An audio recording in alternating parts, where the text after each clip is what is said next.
Was wäre, wenn ich dir sagen würde, dass alles, was du brauchst, um das zu haben, was du willst? Ist es schon in dir? Haben Sie jemals darüber nachgedacht? Während so viele von uns externen Lösungen hinterherlaufen, auf der Suche nach Bestätigung, Ressourcen oder dem richtigen Glück. Es gibt eine tiefere Wahrheit, ein Geheimnis, das lange Zeit unter Verschluss gehalten wurde. Ein spiritueller Meister namens Neville Goddard widmete sein Leben der Entschlüsselung dieses Geheimnisses. Er lehrte uns, dass die wahre Macht, die Quelle aller Schöpfung in unserem Leben, nicht da draußen ist. Es ist hier drin, in deiner inneren Welt, in ihrer Vorstellung. Während viele außerhalb von sich selbst nach Lösungen für ihre Probleme suchen, enthüllte Neville Goddard, dass die wahre Macht in der inneren Welt eines jeden Menschen liegt. Stellen Sie sich eine Person vor, die sich völlig verloren fühlt, gefangen in einem Kreislauf der Frustration, die keinen Ausweg sieht.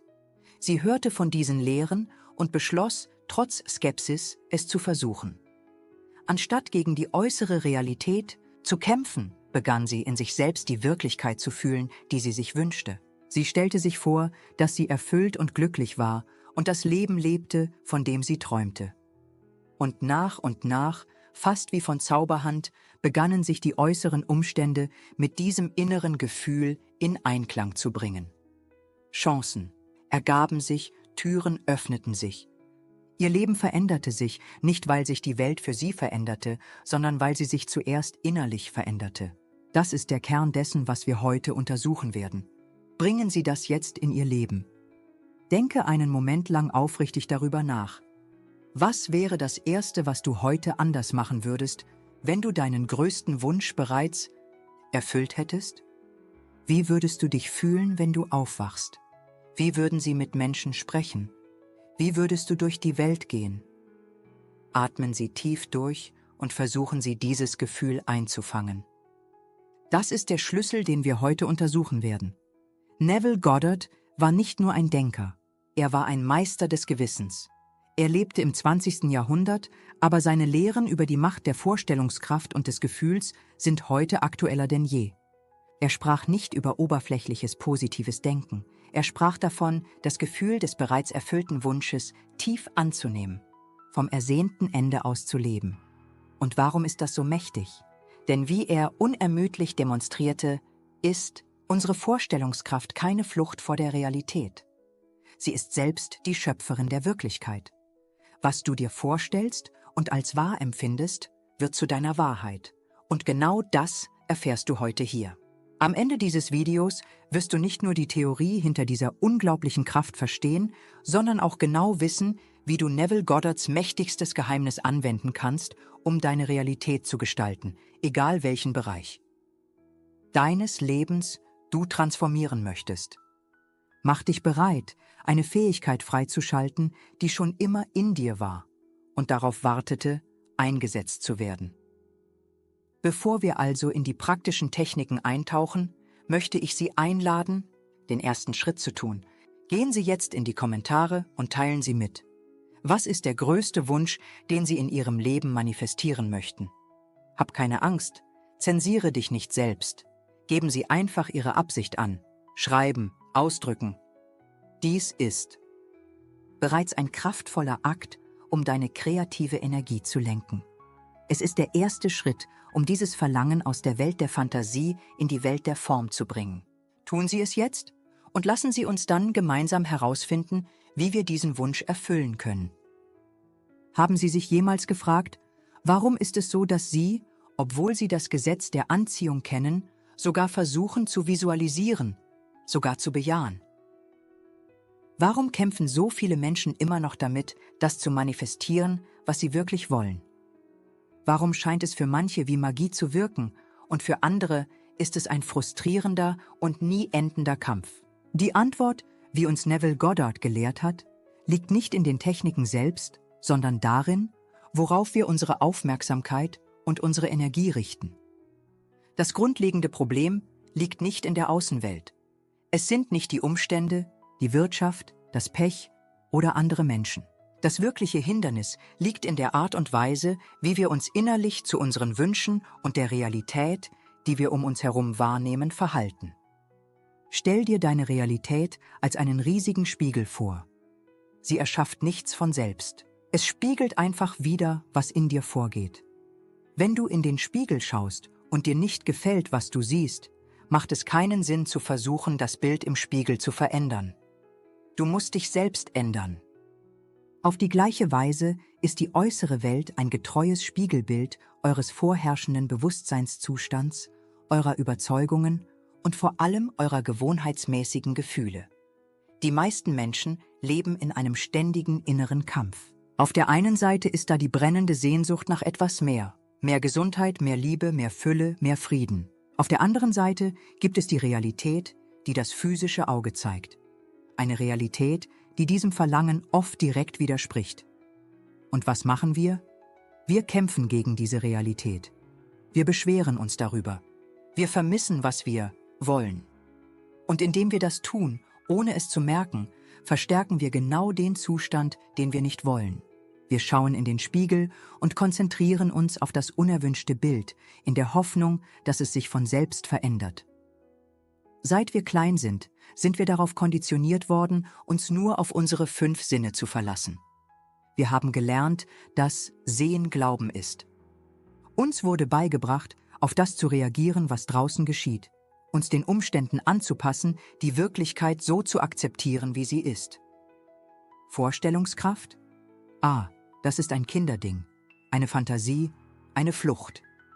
Niemand hat uns gelehrt, dass die Vorstellungskraft tatsächlich Gottes Werkstatt ist, die höchste schöpferische Kraft in uns. Niemand hat uns gesagt, dass das, was wir uns mit Gefühl und Überzeugung vorstellen, das ist, was sich unweigerlich in unserem Leben manifestieren wird.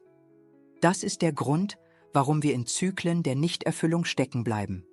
Es stellt sich die Frage, funktioniert das wirklich bei mir? Ungeduld tritt auf. Ich habe es schon 2 Tage lang visualisiert. Wo ist mein Ergebnis? Inkonsequenz sabotiert uns. Oh, heute habe ich keine Lust, das Gefühl zu haben, dass ich es schon habe. Und, was am schlimmsten ist, die ständige Fokussierung auf das, was fehlt. Wir schauen auf das Bankkonto und spüren Knappheit. Wir schauen auf die Einsamkeit und vermissen die Liebe. Wir schauen uns das Symptom an und spüren die Krankheit. Und damit bekräftigen wir immer wieder die Realität, die wir verändern wollen. Stellen Sie sich vor, Sie versuchen, einen Radiosender einzustellen. Sie möchten klassische Musik hören, aber das Radio ist auf einen Heavy-Rock-Sender eingestellt. Es hat keinen Sinn, das Radio anzuschreien, sich über den Lärm zu beschweren oder sich zu wünschen, dass sich die Musik ändert. Sie müssen die Melodie aktiv ändern. Ähnlich ist es so, als würde man sich über die Musik beschweren, die gerade gespielt wird. Um die Musik deines Lebens zu ändern, musst du deine innere Melodie ändern. Deine Gedanken, deine Überzeugungen und vor allem deine Gefühle. Aber hier ist die großartige und wunderbare Nachricht. Es gibt eine tiefgreifende und effektive Lösung für dieses Dilemma. Eine Lösung, die nicht vom Kampf gegen die Außenwelt abhängt, sondern von der Beherrschung der inneren Welt. Ein Ansatz, den Neville Goddard mit einzigartiger Klarheit formulierte und der auf einem Grundprinzip basierte, das Gefühl des erfüllten Wunsches anzunehmen. Und es ist diese kraftvolle Lösung, die deine Beziehung zur Realität vollständig transformieren und deine Manifestationskraft freisetzen wird. Sind Sie bereit herauszufinden, wie? Lassen Sie uns jetzt darauf eingehen. Und was ist dann diese tiefgründige Lösung, die uns Neville Goddard hinterlassen hat? Was ist das Geheimnis, das diese Zyklen der Frustration durchbrechen und die Kraft freisetzen kann, das Leben zu erschaffen, das du dir wirklich wünschst? Machen Sie sich bereit, denn es ist überraschend einfach, aber dennoch zutiefst transformativ. Das Geheimnis, das Neville Goddard enthüllte, kann in diesem kraftvollen Satz zusammengefasst werden. Tu so, als hättest du bereits, was du willst, und die Realität wird keine andere Wahl haben, als diesem neuen Geisteszustand zu folgen. Ja, Sie haben richtig gehört. Es geht nicht ums Kämpfen, es geht nicht um Zwang, es geht nicht um passives Warten. Es geht darum, die Kontrolle zu übernehmen. Neville nannte dies Annahme, die Fähigkeit, im Hier und Jetzt den mentalen und vor allem emotionalen Zustand anzunehmen, bereits zu besitzen, bereits zu sein, bereits das erlebt zu haben, was man sich wünscht. Für Neville war die Fantasie kein Zufluchtsort für Kinder oder eine bloße Fantasie. Es war etwas viel Mächtigeres. Er sah darin die wahre Substanz der Wirklichkeit. Das, was ihr lebendig in eurer Vorstellungskraft, konstruiert, durchdrungen von dem Gefühl, dass es real ist auf der grundlegenden kreativen Ebene real. Es ist die Form, der Prototyp, den die physische Welt schließlich spiegeln wird. Hier ist eine Idee, die alles für Sie verändern könnte. Vorstellungskraft und äußere Realität, wie wir sie sehen, sind keine gegensätzlichen Kräfte im Krieg. Sie sind in der Tat verschiedene Stadien desselben kreativen Prozesses. Was du in deiner Vorstellung für Wahrheit hältst, ist die Ursache. Dasjenige, was ihr in der Außenwelt erlebt, ist die Wirkung. Die Welt, die du siehst, ist nur deine verdrängte Vorstellungskraft, wie Neville zu sagen pflegte. Nun, es ist sehr wichtig zu verstehen. So zu tun, als ob, ist nicht dasselbe wie oberflächlich so zu tun oder erzwungenes positives Denken zu üben, während du innerlich Zweifel oder Mangel spürst. Es geht nicht darum, ein Lächeln auf dein Gesicht zu zaubern, während dir das Herz vor Sorge zuschnürt. Das wäre so, als würde man versuchen, eine rissige Wand zu streichen, ohne den Riss vorher zu reparieren. Nevilles wahre Annahme geht viel tiefer. Stellen Sie sich einen großartigen Schauspieler oder eine großartige Schauspielerin vor, die sich auf eine Rolle vorbereiten. Er tut nicht nur so, als wäre er die Figur. Er studiert, er verinnerlicht, er versucht, die Gefühle, die Motivationen, die Denkweise dieser Figur zu verstehen, bis er auf der Bühne oder auf der Leinwand zur Figur wird. Er denkt wie die Figur, fühlt sich wie die Figur, reagiert wie die Figur. Genau das müssen Sie tun, um Ihren Wunsch zu erfüllen. Du musst durch deine disziplinierte Vorstellungskraft zu der Version von dir selbst werden, die bereits die Realität lebt, die du dir wünschst. Wie würde diese Person denken? Wie würde sie sich den ganzen Tag über fühlen? Was wären ihre natürlichen Reaktionen auf die Umstände? Du verstellst dich nicht vor der Welt. Du überzeugst dich selbst auf der tiefsten Ebene deines Seins, dass diese neue Realität bereits deine Wahrheit ist. Daher besteht das Geheimnis darin, nicht ständig etwas zu wollen, von dem man das Gefühl hat, dass man es nicht hat. Es geht nicht darum, das Universum zu bitten und anzubetteln. Das Geheimnis besteht darin, deinen Bewusstseinszustand zu verändern. Es geht darum, dass du aufhörst, dich mit der Person zu identifizieren, die du willst, und anfängst, aus dem Zustand heraus zu leben, zu fühlen und zu denken, in dem dein Verlangen bereits herrlich erfüllt wurde.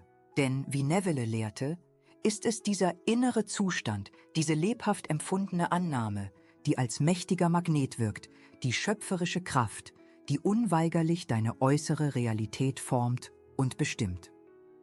Hier beginnt die eigentliche Transformation.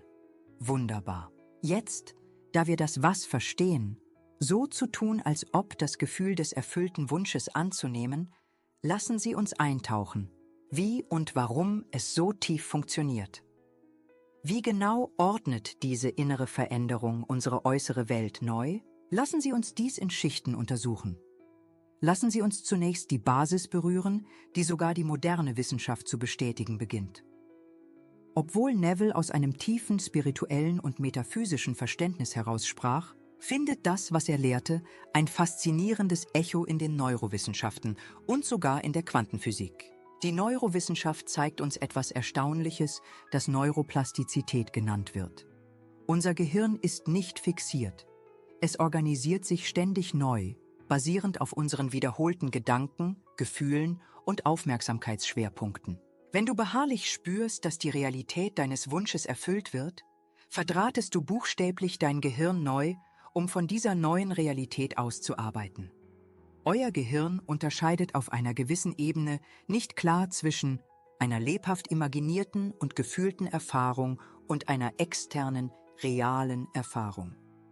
Du erschaffst neue neuronale Bahnen, die deinen Wünschen entsprechen.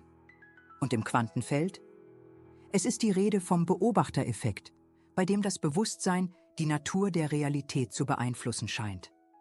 Neville würde sagen, dass seine fokussierte und gefühlte Vorstellungskraft dieses gerichtete Bewusstsein ist, das das Feld der unendlichen Möglichkeiten formt.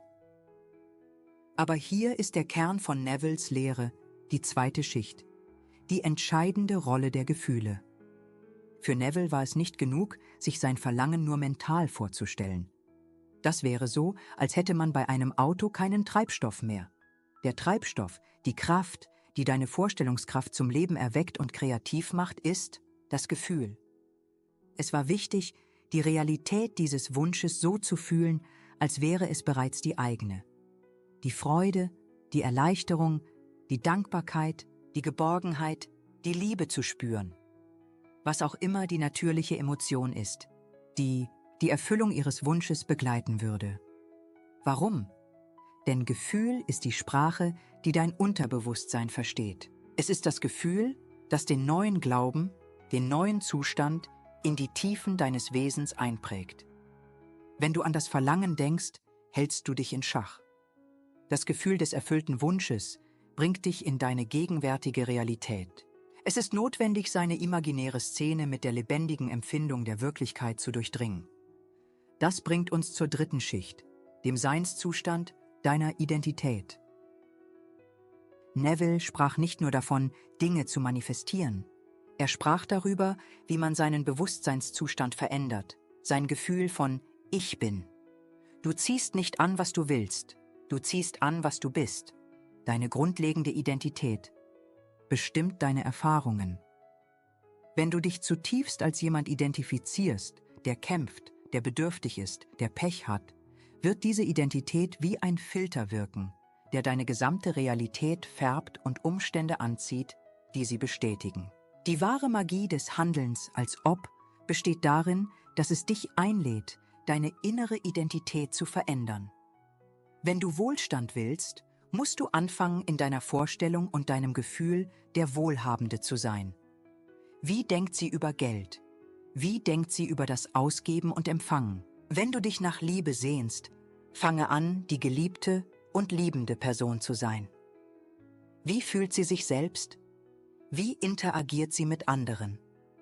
Denken Sie an jemanden, den wir kennen, der von lähmender Schüchternheit zu strahlendem Selbstvertrauen übergegangen ist. Diese Person hat nicht nur ihr Verhalten geändert, sie veränderte, wer sie zu sein glaubte. Sie nahm die Identität der selbstbewussten Person an und die Welt reagierte. Und schließlich die vierte Schicht, das Gesetz der Umkehrung. Dies ist ein kraftvolles und befreiendes Konzept.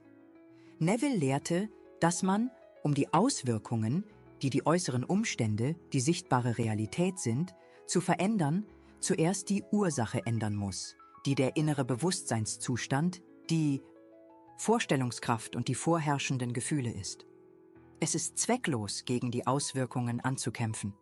Es ist, als würde man versuchen, ein Bild im Spiegel zu löschen. Sie müssen zur Quelle gehen. Wenn dein äußeres Leben nicht das widerspiegelt, was du dir wünschst, schaue nach innen. In welchem Bundesland halten Sie sich überwiegend auf? Welches Gefühl füttert es?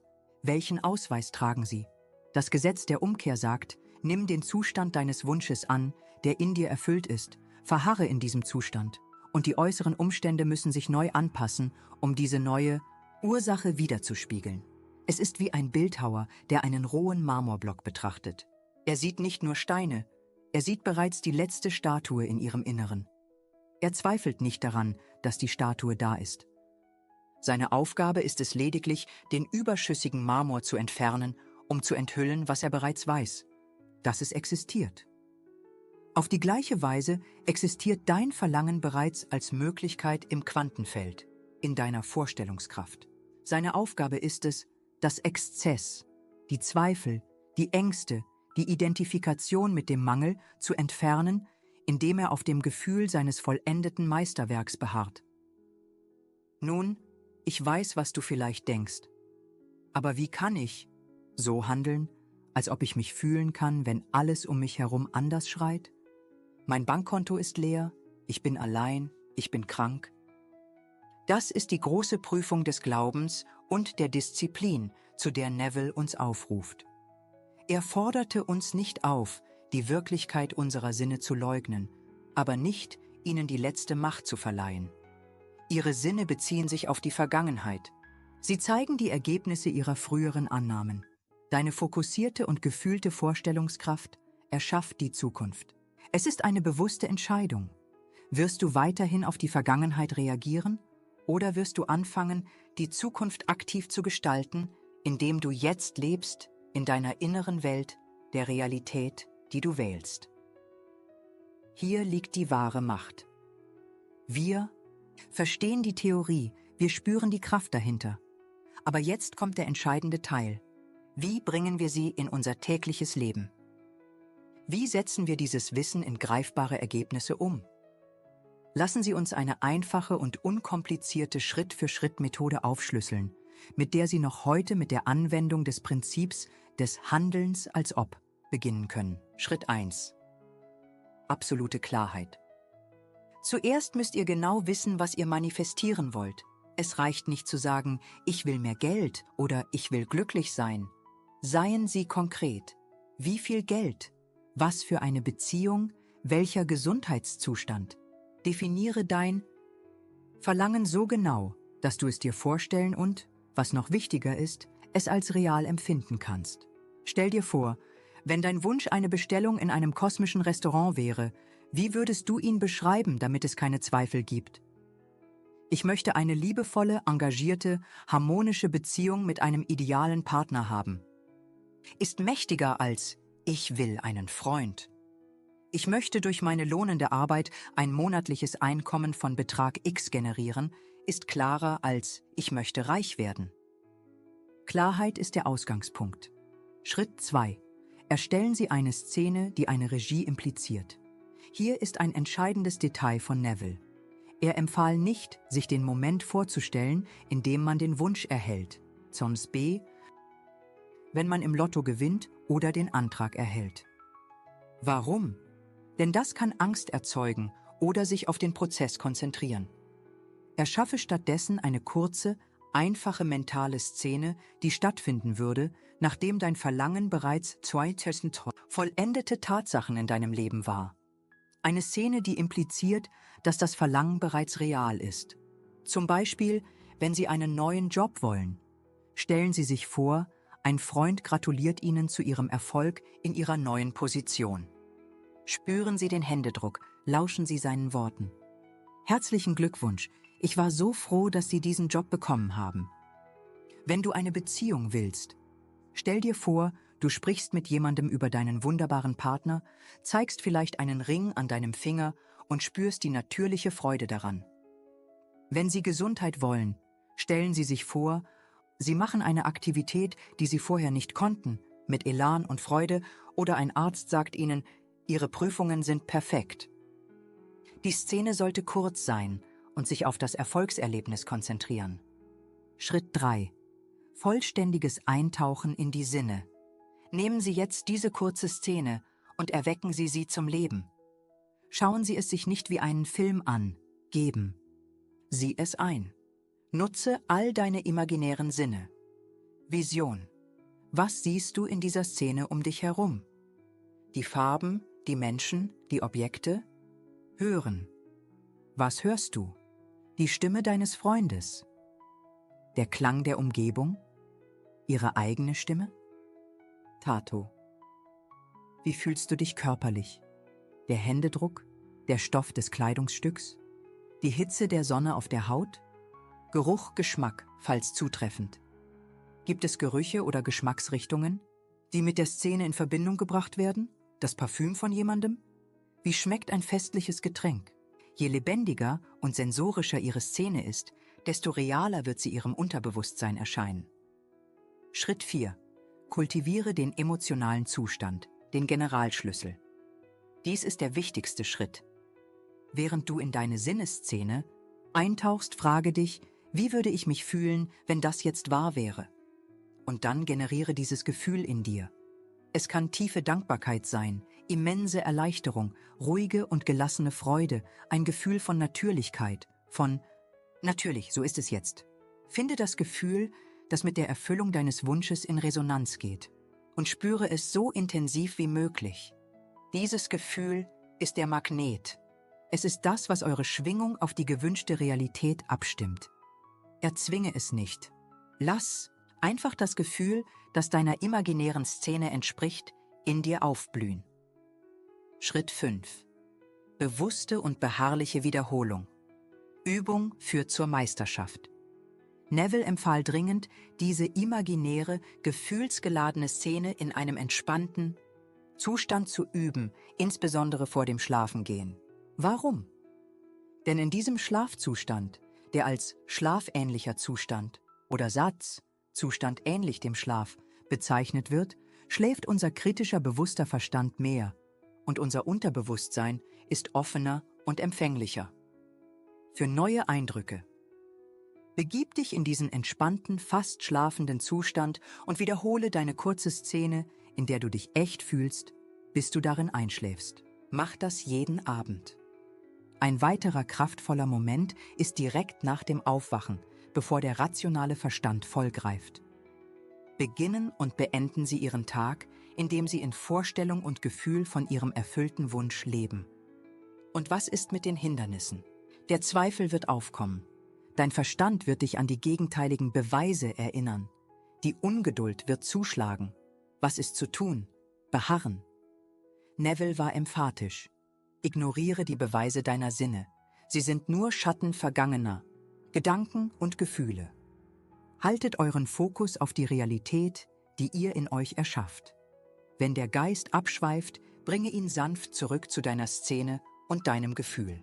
Wenn Ungeduld aufkommt, denken Sie daran, dass das Gefühl, bereits etwas zu haben, die Notwendigkeit zur Eile beseitigt. Vertrauen Sie dem Prozess. Der Schlüssel ist Beständigkeit. Dies ist nicht nur eine Übung, die man ab und zu machen sollte. Es geht darum, einen neuen Seinszustand zu kultivieren. Integrieren Sie diese Momente, in denen Sie das Gefühl haben, dass Ihr Wunsch in Erfüllung geht, den ganzen Tag über. Beim Geschirrspülen, beim Autofahren, für ein paar Sekunden kehren Sie zu diesem Gefühl der Dankbarkeit und Erfüllung zurück. Machen Sie es zu Ihrem üblichen Aufenthaltsort. Je mehr du innerlich vom Ende aus lebst, desto schneller und natürlich wird sich deine äußere Realität daran anpassen. Sie haben die Werkzeuge. Jetzt ist es an der Zeit, sie zu nutzen. Wir sind heute am Ende unserer Reise angelangt, aber in Wahrheit ist dies erst der Anfang eurer. Ich möchte, dass du die tiefste Essenz dessen mitnimmst, was Neville Goddard uns gelehrt hat, eine Wahrheit, die dich für immer befreien kann. Deine Vorstellungskraft ist nicht die Fähigkeit, der Realität zu entfliehen, sondern die eigentliche Substanz, die die Realität erschafft. Was du im Verborgenen, im Garten deines Geistes und deines Herzens anbaust, wird in der Welt um dich herum offen blühen. Denken Sie an die immense Kraft und Verantwortung, die dieses Wissen mit sich bringt. Mit diesem Verständnis seid ihr nicht länger ein Blatt im Wind, das den Launen der Umstände unterworfen ist.